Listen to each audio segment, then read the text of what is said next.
So he was that kid that nobody liked. The really stuck-up, arrogant, annoying. He pretty much embodied the word spoiled, rotten. He was one of those kids that called his parents by their first names. You know the type. His name is Eustace. C.S. Lewis imagines this character. In his description, he's that annoying, mean, rude kid that his cousins hate being around. You see, Lucy and Edmund, they have to stay at their cousin Eustace's place anytime that their parents go to the Americas. And so one time they're visiting and having to stay with Eustace and his family, who Lewis describes Eustace's parents as wealthy vegetarians, apparently to communicate something about wealthy vegetarians that is not that lovable. And you're getting a fuller picture of this young boy's home life, the expectations placed on him from his intellectual, wealthy parents. Eustace is rude and annoying, and his cousins hate being around him because he's always mocking them. But little do they know that they're about to go on a journey that will forever change Eustace's life. You see, they board a ship and go out on an adventure and end up going offshore to go restock on some provisions. And Eustace, wanting to avoid work, ends up sneaking out and going to explore the island. And while he's rummaging around, he ends up finding this dragon, and then he sees this dragon lair. And the dragon lair is full of all kinds of jewels and treasure. And he goes to it, and he admires the fact that this wealth can make him entirely rich, the wealthiest boy around. And so he sees this arm ring, this bracelet that he takes and greedily slides up his arm. And tired from the journey, he ends up taking a nap. Lewis describes it as the boy with dragon-like thoughts ends up being changed overnight, because what happens is Eustace wakes up and his arm is aching in pain. And as he looks to see it, he looks down and he doesn't see his boy-like skin. He sees scales and dragon skin. And it turns out that the boy with dragon-like thoughts has become a dragon through the deception of greed. And his arm is killing him because the arm bracelet is way too small for his now large dragon body. So he's in pain and also frightened the fact that he is a dragon and not a boy anymore. And so there he sits in fear and in pain. So if you've heard C.S. Lewis's story in The Voyage of the Dawn Treader, I'm wondering if you identify at all with any of the characters, or specifically Eustace. You might have someone in your life who is just like that kid, and you're like, oh my gosh, yeah, I can't stand the Eustace in my life. And then some of you may be like, actually, sometimes I feel like him.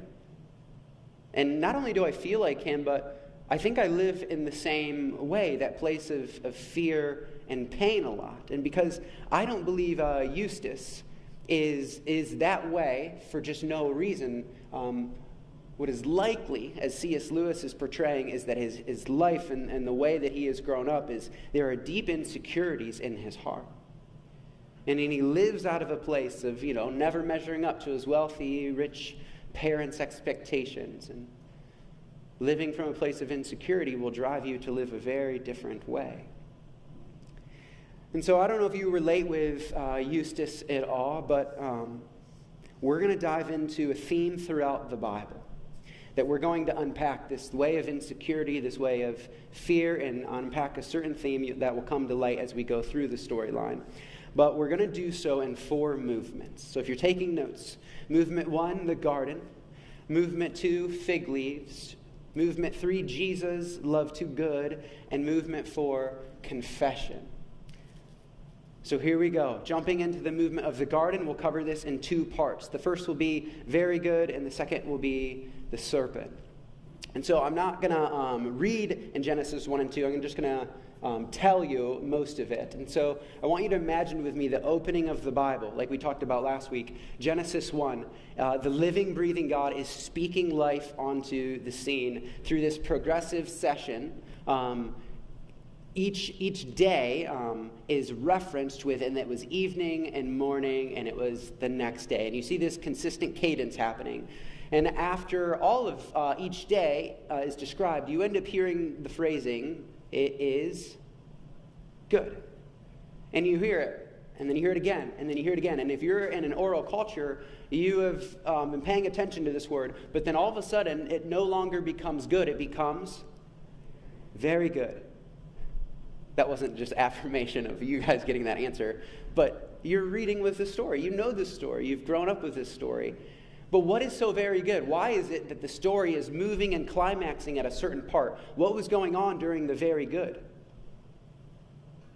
You were going on.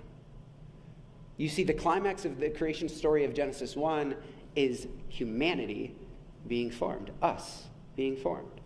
And then Genesis 2 will take a look at that story in a different type of way, like the difference between prose and poetry, telling you the story, but drawing your attention to different things. So Genesis 2 is going to use a different word for God, or an additional word for God. So instead of just Elohim, God, it's Yahweh Elohim, the Lord God. And what that is God's personal name, in which makes total sense because the account of Genesis 2 is extremely intimate and personal, climaxing in this song that a husband is singing over his wife.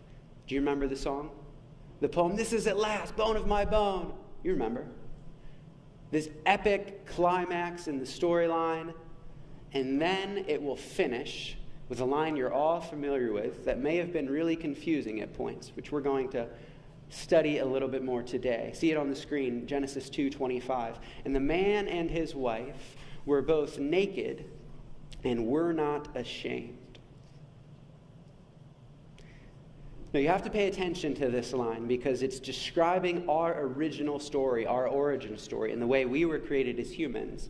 And so just to unpack it a little bit, naked, yes, this is a statement about their physicality, but it is also more than that. It's a statement about the condition of their soul. Naked as in fully seen, fully known, or wholly seen and wholly known.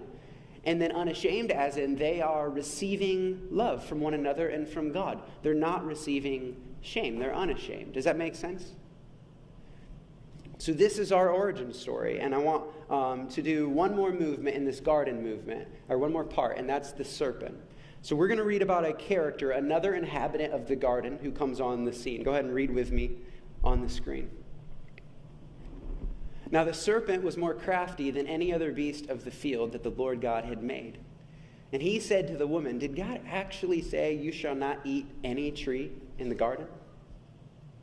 Reminder earlier, God has given humanity a bunch of trees, and he's told them one tree, hey, don't eat of the tree of the knowledge of good and evil. Really representing a choice, do you trust me?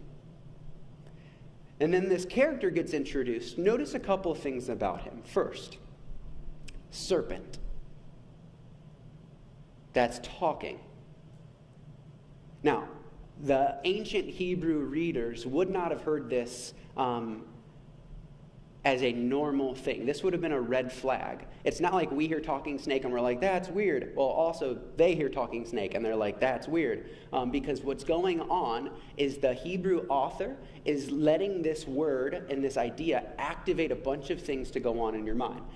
The Hebrew language is beautiful like this. They will use a word and it's supposed to bring in a bunch more connotations. For instance, what is another talking animal in the Bible? The only other one, actually. Yeah, Balaam's donkey. And what is the association of Balaam's donkey? Witchcraft and sorcery. And this word serpent, all through the storyline of the Bible, has to do with the realm of the dead, has to do with evil, has to do with deception and sorcery. So these are all of things that should be coming to your mind when you hear the word serpent, who's talking. And then you're going to notice this word, that this serpent is more crafty than any other beast of the field. Now, does that mean if you gave this serpent some construction paper, scissors, and some hot glue that he would outdo every other animal on the scene? No. The author is doing something specific with this word. Arum is the word in Hebrew. And what that is it's the ability to read a situation and take the course that is most advantageous. And it's not a negative attribute. This is actually something commended in the book of Proverbs, which we've been studying. Arum, this craftiness, this shrewdness, and it's a neutral, potentially good or potentially bad thing. And so we're going to finish the garden movement paying attention. How does this serpent move and work and operate? What is this serpent's way? So go ahead and read with me on the screen. And the serpent, he said to the woman, "Did God actually say you shall not eat of any tree in the garden?" And the woman said to the serpent, "We may eat of the fruit of the trees in the garden, but God said you shall not eat of the fruit of the tree that is in the midst of the garden, neither shall you touch it lest you die." But the serpent said to the woman, "You will not surely die. For God knows that when you eat of it, your eyes will be opened, and you will be like God, knowing good and evil." So when the woman saw that the tree was good for food, and that it was a delight to the eyes, and that the tree was desired to make one wise, she took of its fruit and ate, and she also gave some to her husband who was with her, and he ate. There's one word that I want you to see in the way that the serpent works, and that is the word deception. Even Eve later will say, the serpent deceived me. This is his game. This is his way. Deception is repackaging truth to advance one's own hidden agenda. Now watch how this is going to work. Look at how verse 1 goes. Did God actually say? Eve, are you kidding me? Like, God's only letting you have, no trees? Man, what a stingy God. He's repackaging what's true. God is actually a generous God who has given humanity tons of trees to enjoy, but he's going to repackage as a limiting God. And then he's going to take God and say, "Oh no, you know what? You won't surely die." You know what's actually going on? God is holding something from you that he knows. You're going to become like Elohim when you eat of this fruit.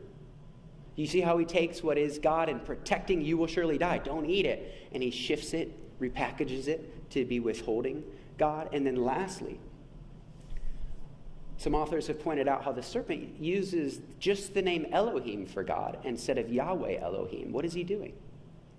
He's depersonalizing.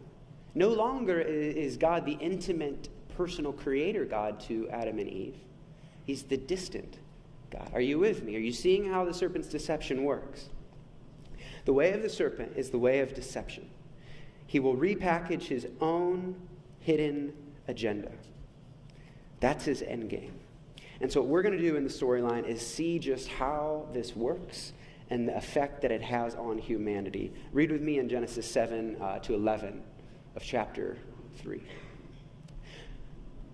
So what happened to humanity? Well, the eyes of both were opened, and they knew that they were naked. And they sewed fig leaves together and made themselves loincloths. And they heard the sound of the Lord God walking in the garden in the cool of day. And the man and his wife hid themselves from the presence of God among the trees of the garden. But the Lord God called the man and said to him, "Where are you?" And he said, "I heard the sound of you in the garden. And I was afraid because I was naked. And I hid myself." And God said, "Who told you that you were naked? Who stole my child's innocence? Have you eaten of the tree of which I have commanded you not to eat?" So what happened to humanity? Verse 7 happened to humanity. Their eyes are opened. And look at just a few of the words in the text. They know that they're naked. They start grabbing fig leaves. They hide from God. And they're riddled by fear. This is a very different way to live. A tragic new way to live.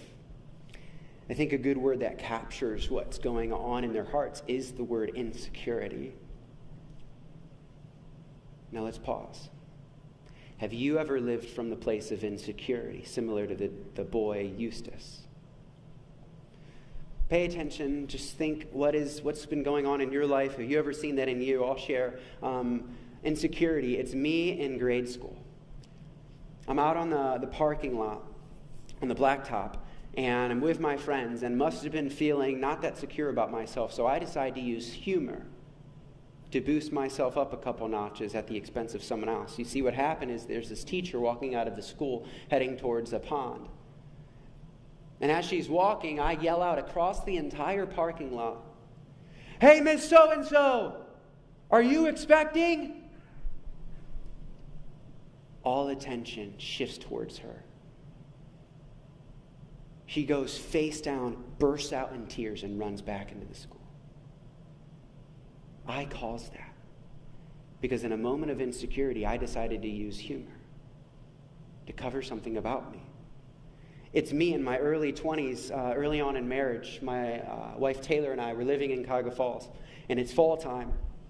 And I was in a rather busy season of life, go, go, go. And Taylor had asked me once or twice, or probably multiple, "Hey, can you do the leaves? Because they're piling up like no other." And I just got too busy, and I kept telling her, "I'm going to get to them." But it's a nice, beautiful day. My wife is a really hard worker, and she actually enjoys doing the leaves. So she went out and started doing the leaves. But I'm inside so insecure that, if my wife's doing the leaves outside, then I'm not a man. And this belief that my wife can't do manual labor and I'm the one that has to mow the lawn. There's some politically incorrectness going on there, but also it's just insecurity in me. And so I go outside and I'm raking with probably a terrible attitude.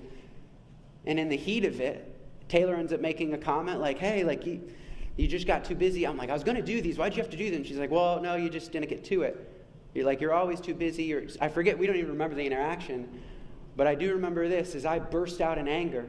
And I said, "That's bull crap." And I don't remember if I said an explicit word there instead of crap or not. I'm trying to figure out. But either way, in insecurity, I end up lashing out at someone that I deeply love. And I can go on with a lot more stories of me living in that way, but maybe we better stop there. Do you see this in the way that you live? Because why did I insult a teacher? And why did I lash out at a person that I love? It's because I didn't feel secure and loved. I lived in fear and in shame and insecurity. I lived as a fractured soul, not whole. I lived in a place called the false self. So I want to explain this concept that the biblical authors use a lot. It's a theme throughout the Bible of two ways to live. You have the false self and the true self. Now, if that word false self is new for you, it's just a catch-all term theologians use, and the New Testament writers refer to it as the old man or the old self or the flesh. Does that make more sense, that term? So you've heard this term before, and it's describing this empty, hollow nature in you that is not actually you. It's a facade. It's kind of like you were in an earthquake, fell beneath the ground, and a bunch of rubble moved over top of your true self. And now you're living from this false place, trying to figure out, who am I really? And so you live in this false self. And so what this false self will do is it uses this technique, which we're going to unpack in our second movement. Before we get to that, I am no psychologist. Not going to act like one. So in this movement of the false self, I'm not going to explain a bunch of stuff that's not my territory. Two men that have been really helpful in my studying of the false self, and really this topic as a whole, is David Benner and Tyler Staton. Both of them were influential in preparing for this, and even in the back half of the last movement we'll do. And so I'm going to reference some of them. So we'll jump to next movement, which is fig leaves. You see, we just saw the way Adam and Eve will live in a false place, riddled by insecurity and fear. And verse 7 is going to give us this technique they use. And so I want to unpack a couple of things. What are fig leaves? And how do they impact our life? So first, a helpful way to think about fig leaves is I want you to picture yourself, your false self, as an empty metal frame. It's hollow inside. Fig leaves are the way that your false self will repackage itself. Thomas Merton, will describe this. It's like if you were wrapping bandages around yourself in order to make yourself perceptible to others and your own self. There's actually nothing real inside. It's all fake. But on the outside, you're using bandages and fig leaves to make yourself something and to be perceived. Fig leaves are the attachments that I find value in. That word attachments is a helpful way to think about it.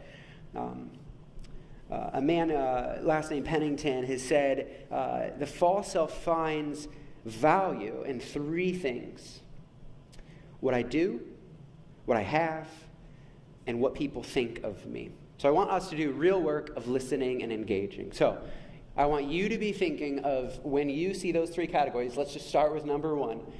Do I ever find value in what I do? Here's a helpful way to think about it. If there is a certain ability of yours that was gone tomorrow, which one would be most damaging to you and your own ego and your own identity? If one was stripped away, maybe you're really athletic. Maybe you're really smart. Maybe you just put together amazing fits and you're known as the aesthetic queen around. I don't know what it is, but maybe you're just really good at doing stuff. Your athleticism, your academics, your work performance as a mom or as a dad. What is it that if stripped away, you would find a lot less value in yourself? Next thing, what I have. What possession in your life that if that was taken away, you would feel a lot more insecure? Is it the shoes? Is it your clothing, your wardrobe? Is it your car? Is it your house? Is it your children? What is it that you'd feel really insecure about if it was gone tomorrow? Lastly, what others say of me. Who in your life, if they gave you an insult, would just wreck you? And who in your life do you live for the praise for? Now, I want to point out two dangers in this false self and fig leaves way to live. The first danger is that fig leaves are always expiring. Once you snip them off, they're not houseplants. They've got a shelf life. And eventually they will need replaced. And how true is that in the attachments we find in this world? Eventually the shoes are out of style, the wardrobe needs changed, the car needs updated, the room you just renovated needs an update again. Are you with me? Fig leaves that we wrap ourselves in like bandages are expiring, and it's a life of constant hustle and upkeep. But one more, actually a way greater danger.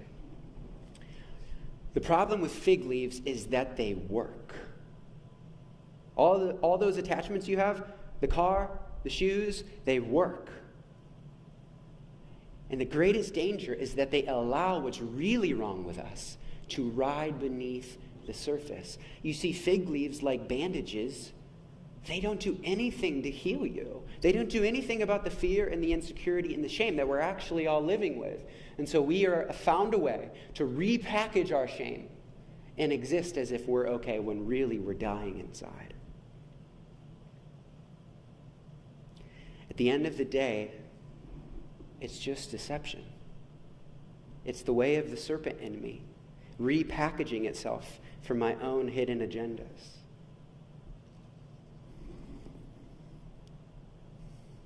God has so much more for us than living wrapped in attachments and fig leaves, and He wants to heal us. And spoiler alert, Jesus is the only one that can heal you. And so what I want to do is unpack, is that even true? And can He actually heal me? And where does the knowledge of Jesus move from my head to my heart in the way I actually experience this? So we're going to move into our third movement. Jesus, a love too good. So we're going to drop into different points of Jesus' story, just a few. The first place we're dropping in, a place of secret agents going on. So this is Luke 20. You can read it on the screen. These religious leaders who are not fond of Jesus have sent spies to him. Watch how this goes. The scribes and the chief priests sought to lay hands on him at that very hour, for they perceived that he had told this parable against them. But they feared the people. Look how much the fig leaves live from the false place. They feared. They're living out of fear. So they watched him and sent spies who pretended, here we go again, to be sincere, that they might catch him in something he said, so as to deliver him up to the authority and jurisdiction of the governor. So they ask him, hey, teacher, we know that you speak and teach rightly and show no partiality, but truly teach the way of God. Is it lawful for us to give tribute, pay taxes to Caesar, or not? Do you hear the scheming? You hear the way of the serpent? Watch Jesus, the next verse. But Jesus perceived their craftiness. The NIV says, Jesus perceived their duplicity. And then he goes on in a way of outwitting them in a brilliant way. We don't have time for it. We got to jump to the next story. This will be another time in which the religious leaders are attempting to get Jesus into trouble, to try to outwit him. And I'm just going to tell you it in story form. So picture with me the religious leaders talking together. How are we going to get this guy? Well, hey, I heard from a friend of a friend that there's this woman who decides to go out and do things that are not with her husband. Yeah, I heard that too. Yeah, well, what if we caught that woman, took her to Jesus, and he would be forced to make a decision? And so they catch this woman in the act, rip her out of bed, drag her down, throw her at Jesus' feet. And they pose a question to him.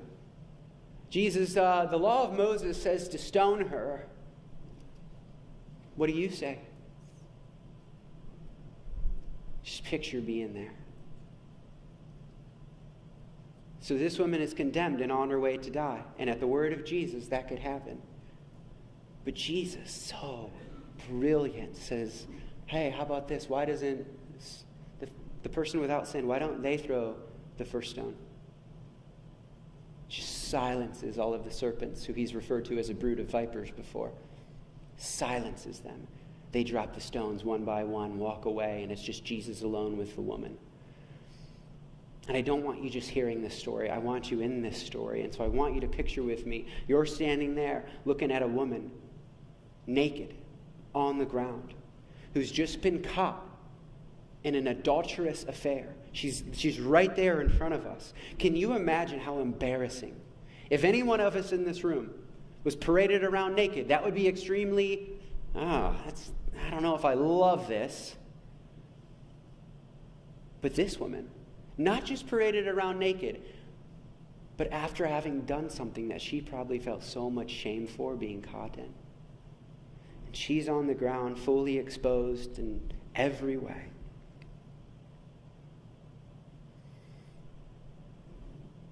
Woman, where are your accusers?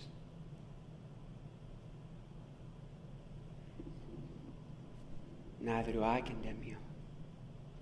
Go, sin no more. Just picture.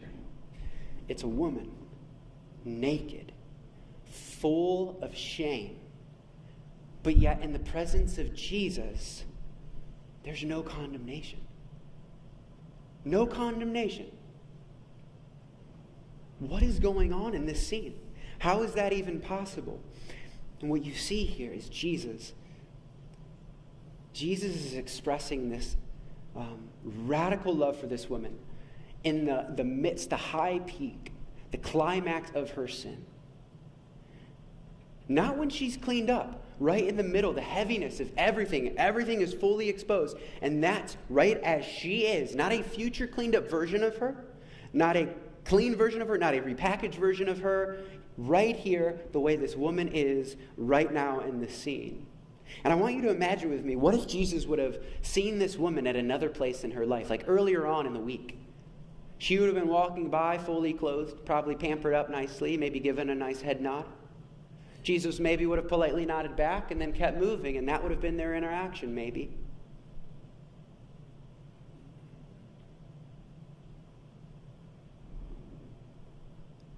I believe that this is the best thing that could have happened to this woman.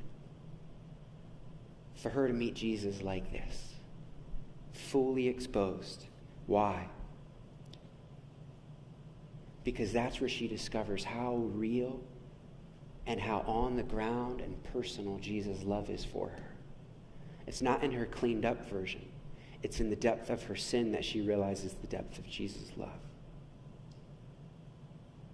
How is she able to exist naked and ashamed as one who is shameless and no condemnation? Well, because Jesus is wrapping her in his love. That's her covering. Do you see this? She has found a new covering.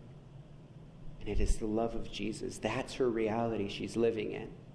And one of the greatest dangers, picture you, everyone in the room, one of the greatest things sin has done in our lives, it has hindered our ability to receive the love of God.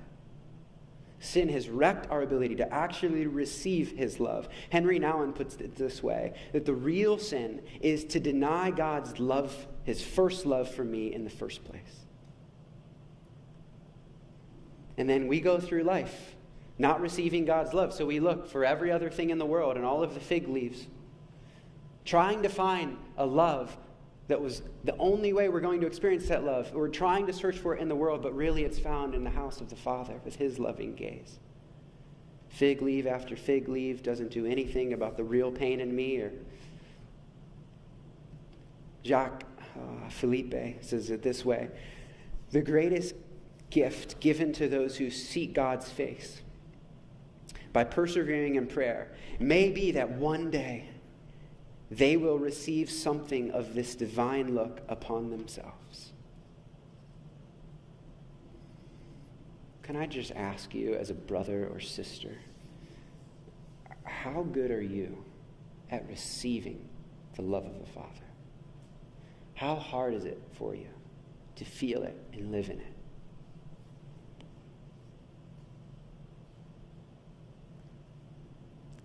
And another question: how is it even possible? Like, I get the whole Jesus love thing, but this woman did a horrendous thing. Is Jesus literally just turning the other way and ignoring blatant sin? What's actually going on here? What's going on here is that the one who never needed to ever be ashamed and naked will become stripped down and naked for us. What's happening here is the one who was never supposed to be condemned or killed is going to become condemned and killed for us who were supposed to be. It's what Hebrews 12:2 says. Read this with me. Speaking of Jesus, looking unto him, the founder and perfecter of our faith, who for the joy that was set before him endured the cross, despising the shame. Wait, what's going on here? Jesus is despising the shame. You don't want to know what that looks like. Piper phrases it this way: shame, you're nothing to me. Picture Jesus fully engulfed in shame. He's been stripped of his clothes. He's been blindfolded, smacked in the face, and said, "Hey, prophesy who hit you," while a loogie from one of the soldiers hits his face, being spit on, one of the most degrading things in their culture. He's also been paraded around naked. He's beaten so bad that you can't even recognize him. He sees his mom crying over him, bawling at the way that her son is. His disciples have abandoned him. You want to talk about the ultimate shaming going on? It's Jesus on one of the most shameful ways to die, the Roman cross. Are you feeling the shame of Jesus? But all of a sudden, Jesus is able to say, "Shame, you're having your laugh right now, but in a little bit, you'll be finished. Shame, I despise you. You've got nothing over me. Just wait. I know what I'm doing. I'll endure every bit you've got, enemy powers and sin. Exhaust it all on me. Because you know what's going to happen if you exhaust every bit of your shame on me? You're emptying out your ammo, and now you walk around, enemy, with ammo-less guns. Every bit of your accusations against my sons and daughters will be completely empty. You won't have anything to say over them. Why? Because they're no longer in shame if they're in me. I've taken it on myself. I've exhausted it. And watch this. In the greatest, crafty, in a good way, the greatest, beautiful move of Jesus. Listen to how Colossians 2:15 describes this. In this way, on the cross, he disarmed the spiritual rulers and authorities, all those powers, those evil powers. He shamed them publicly by his victory over them on the cross. Do you see what was going on there? Is they're exhausting every bit of shame they got, but Jesus is taking the victory in a complete reversal. He's outwitted the serpent in his ways once and for good. And forever they will walk around with empty guns now. That's what's going on the cross. Are you with me? Now, I want to read this slowly with you. Because for some terrible reason, we can hear everything that I just said, and we can yawn. Everything about what Jesus has done for us, and we can, why? I want to read this for you. And I want you to picture what's going on here. Psalm 103. Close your eyes if it's helpful. Look at the screen if it's helpful. What is this whole thing about God? What is he doing on the cross? He who forgives all your iniquity. He heals all your diseases. He does not deal with us according to our sins, nor repay us according to our iniquities. Could you give me something to measure his love for me by? As high as the heavens are above the earth, so great is his steadfast love towards those who fear him. But what's really going on the cross? Well, as far as the east is from the west, so great, so far does he remove our transgressions from us. As a father shows compassion to his children, so the Lord shows compassion to those who fear him. What's going on? Jesus is wrapping us in his love when we should have been feeling shame and fear. He's removing our sin as far as east is from west, so we never have to live condemned again. And he's forgiving us and healing us, something fig leaves could never do. That's what Jesus is doing on the cross. And so I have to ask you, in the same way that the woman brought was forced to bring all of her ugliness right into the eyes of Jesus, fully seen. Here's the question we're asking. What can make me a sinner white as snow? What can make me a fractured daughter or son whole again? Nothing but the blood of Jesus. So how do I take God up on this? How do I walk in this way? Because look, Josiah, if I'm brutally honest with you right now,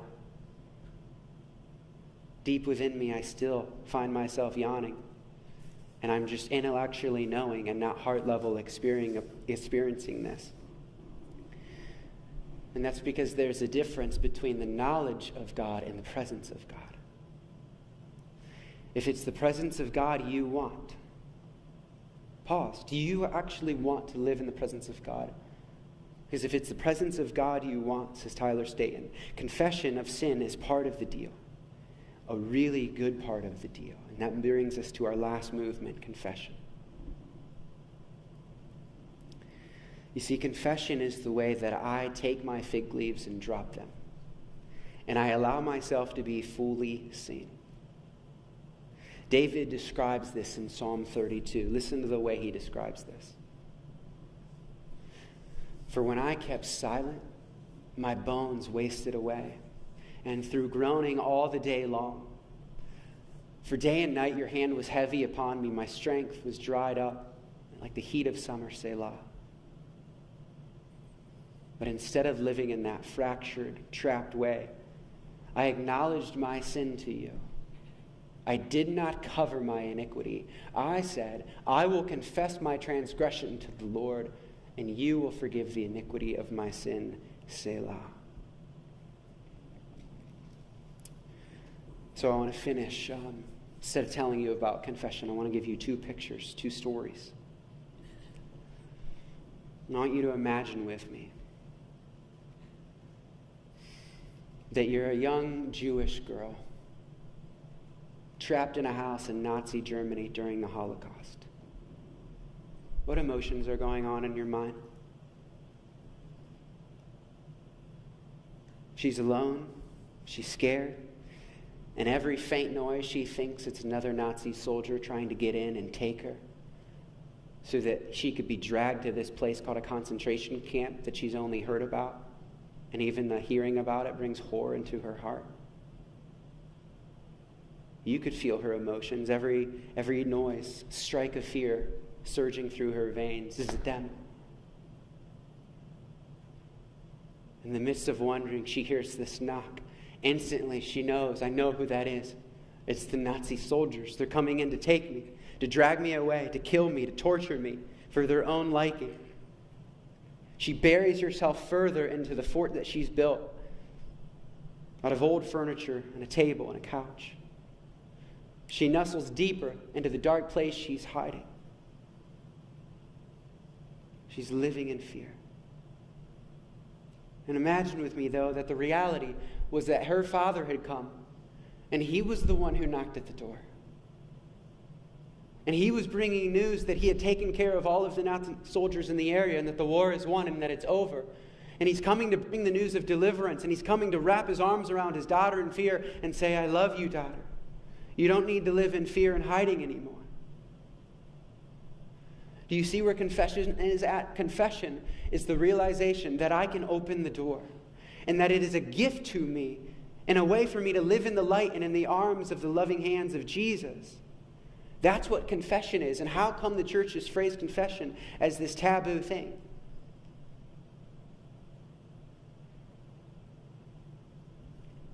I'm going to invite the band up. And I want to tell you one more story to help paint this picture a little fuller. What I want you to do is I want you to meditate. You can put your journals away or you can keep them out. But this is the time for you to process with God and reflect. Whatever is helpful for you, and this is closing your eyes helpful, looking around, going to the back. We're not trying to overly formalize this. This is meant for you to encounter God. So do you remember that boy Eustace we were talking about earlier?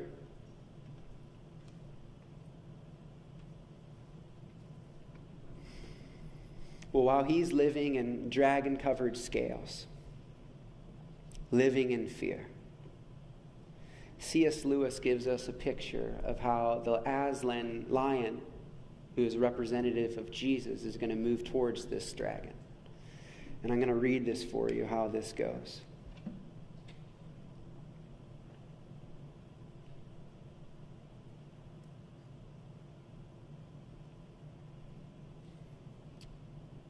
And the lion said, as he approached me, I don't know if he spoke, though, but either way, here's what I heard. You will have to let me undress you. I was afraid of his claws, I can tell you, but I was pretty nearly desperate by now. I've been trying to pull this stuff for as long as I can remember, and it's not coming off for days. I'm nearly desperate now, so I just lay there, flat down on the ground, and I let him do it. The very first tear he made was so deep that I thought it had gone right into my heart. And when he began pulling the skin off, it hurt worse than anything I've ever felt. The only thing that made me able to bear it was just the pleasure of feeling that stuff peel off. You know, if you ever picked off a scab or a sore, it hurts like crazy, but it's so much fun to see coming away. Well, he peeled the beastly stuff right off, just as I thought I had done it myself 3 times earlier, only it hadn't hurt. And there it was, lying on the grass, only ever so much thicker and darker and more knobbly looking than others had been. And there was I, smooth and soft as a peeled switch and smaller than I had been. And then he caught hold of me. I didn't like that very much, for I was tender underneath, now that I had skin. And then he threw me into the water. It shocked me, like anything for a moment. But after that moment, it became perfectly delicious, and as soon as I started swimming and splashing, I found that all the pain had gone from my arm. And then I saw why. I turned into a boy again.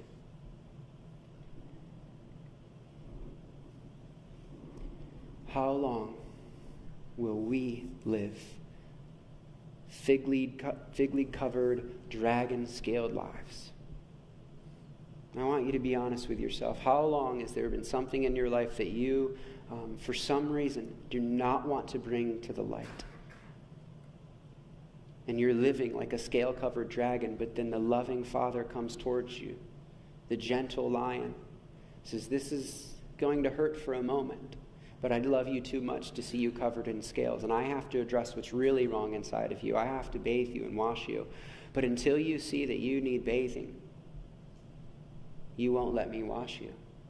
And until you drop the fig leaves, until you drop off the scales or let me pry those off, you're not going to ask for confession, for healing. Confession is the way we drop our fig leaves. Confession is the way we no longer walk around in shame and fear and condemnation. We're wrapped in something else. It's the way you walk around wrapped in the love of Jesus. It's the way you live free of condemnation and shame. So I want to give you some time to reflect. The band's going to play for a bit, and I'll ask you some questions in a second.